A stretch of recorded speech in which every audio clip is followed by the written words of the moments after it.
Bonjour à tous et bienvenue dans cette formation et particulièrement aux nouveaux venus. Aujourd'hui, on va voir les différentes sections que comporte un rapport et on va voir comment il fonctionne. Sans plus tarder, on va commencer avec le titre. Comme vous pouvez le constater, j'ai mis ce cadre exprès pour attirer votre attention. Et la question qui peut se poser par exemple, c'est comment est-ce que j'ai mis ce cadre? Je vais l'enlever et je vais le remettre là et on va le configurer à nouveau. Ce n'est pas compliqué. Cette taille me va. Voilà. Ça, on va mettre une bordure. On va sélectionner. On va mettre un peu d'épaisseur.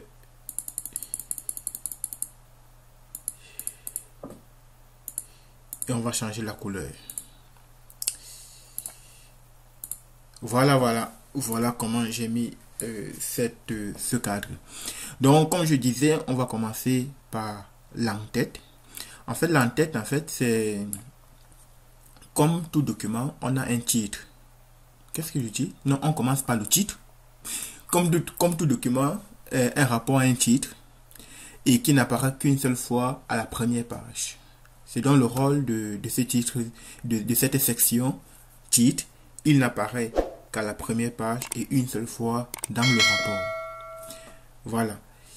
Donc, si vous écrivez quelque chose là-dessus, il faut garder à l'esprit qu'il n'apparaîtra qu'une seule fois. Maintenant, allons-y sur l'entête de page. En fait, l'entête, c'est ce qui sera toujours au-dessus de chaque page et sur toutes les pages. Donc, chaque élément qui sera placé dans cette section apparaîtra dans toutes les pages. Maintenant, passons à la prochaine section, c'est la section en tête de colonne. L'entête de colonne, en fait, c'est ce qui apparaîtra à la suite de l'entête de page. Et son affichage est conditionné par la présence de détails. Donc, si la section détail est présente dans chaque page, alors on s'assure d'avoir la présence de l'entête de colonne. Parce que les données qui sont dans l'entête de colonne seront directement liées à la présence, aux données qui seront dans détail. Voilà. Et les données qui sont le plus souvent mises ici là sont des données telles que les données statiques ou encore les données comme des paramètres. Voilà. C'est particulièrement ces données qui sont mises là, mais principalement des données statiques. On peut également mettre des tests dynamiques ou tels que les paramètres, mais on ne va pas mettre des champs qui sont souvent amenés à se répéter. Donc, maintenant, passons à la prochaine section, qui est la section détail. Dans cette section, on mettra toutes les données qui sont susceptibles de se répéter. Imaginons qu'on veut afficher une liste des élèves. C'est ici qu'on va les mettre. Parce que c'est la seule section qui comporte la propriété de pouvoir répéter les données les unes après les autres. Voilà. Si on veut afficher une liste et qu'on la met dans une autre section, alors toute la liste ne s'affichera pas, rien que la première ligne va s'afficher. Or, par contre, si on la met dans détail, alors l'ensemble de la liste s'affichera. Ce qu'il faut également noter, c'est que dans la section détail, on peut ajouter plusieurs bandes. Donc, ça, il y a la bande, présentement, il y a une bande détail 1. Donc, on peut encore ajouter une autre bande détail 2. On va le faire tout de suite. On va dire, voilà. Là, il y a détail 2, mais ça reste la section détail. Là, je vais supprimer, on n'en a pas besoin pour l'instant. Voilà, on passe à la prochaine section.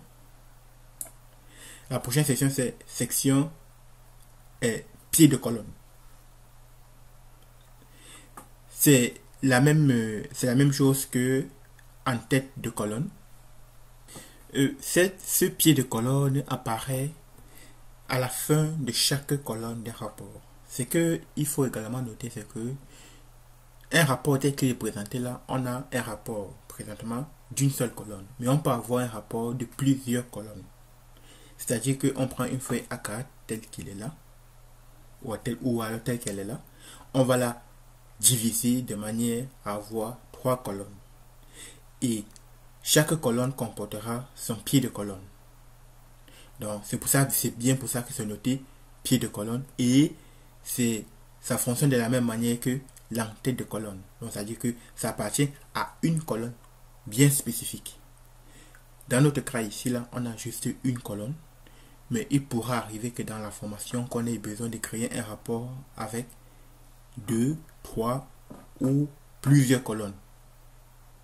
Et dans ce cas, on fera donc appel à plusieurs pieds de page différentes. Voilà.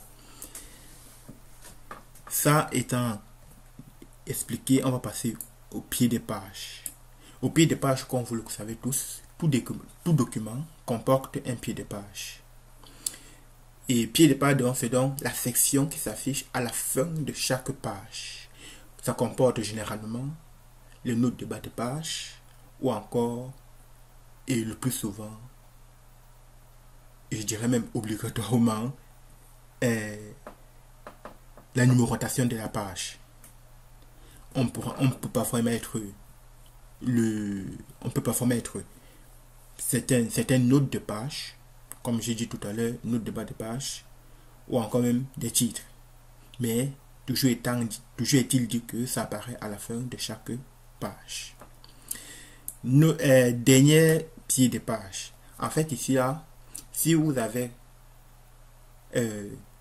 une note à mettre à la fin d'un rapport, et particulièrement à la dernière page d'un rapport, et plus précisément tout en bas de la page, alors cette section vous rendra un énorme service. Voilà. Elle remplace la section pied de page à la dernière page du rapport. Donc elle remplace la section de pied de page à la dernière page. Les deux ne peuvent pas s'afficher simultanément, mais les deux peuvent être utilisés dans le même rapport. Mais ça veut dire que si jamais il y a une note ici que vous voudrez que ça apparaisse ici, là, vous deviez la répéter, et avant de spécifier la note qui appartient proprement à cette section. On aura l'occasion d'aborder ça et de pratiquer ça tout au long de cette formation.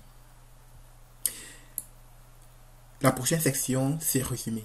En fait, le résumé, c'est également une section qui est affichée à la fin de chaque rapport. Ce qui suppose que c'est à la fin, c'est à la dernière page. Mais cette fois-ci, là, elle n'est pas obligée d'être en bas de la page. Non, pas du tout.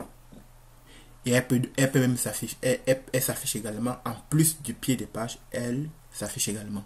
Donc, c'est là où, si vous avez un résumé à faire, vous pouvez la faire, ou alors vous pouvez le faire, et s'assurer que ça va s'afficher tout à la fin du rapport. Voilà. Maintenant, la dernière section ici, en fait, c'est pas de données. J'ai tenu à faire afficher cette section. En fait, elle sert si jamais vous avez des rapports qui, dans certaines conditions, ne doivent rien afficher. Il est important d'utiliser cette section.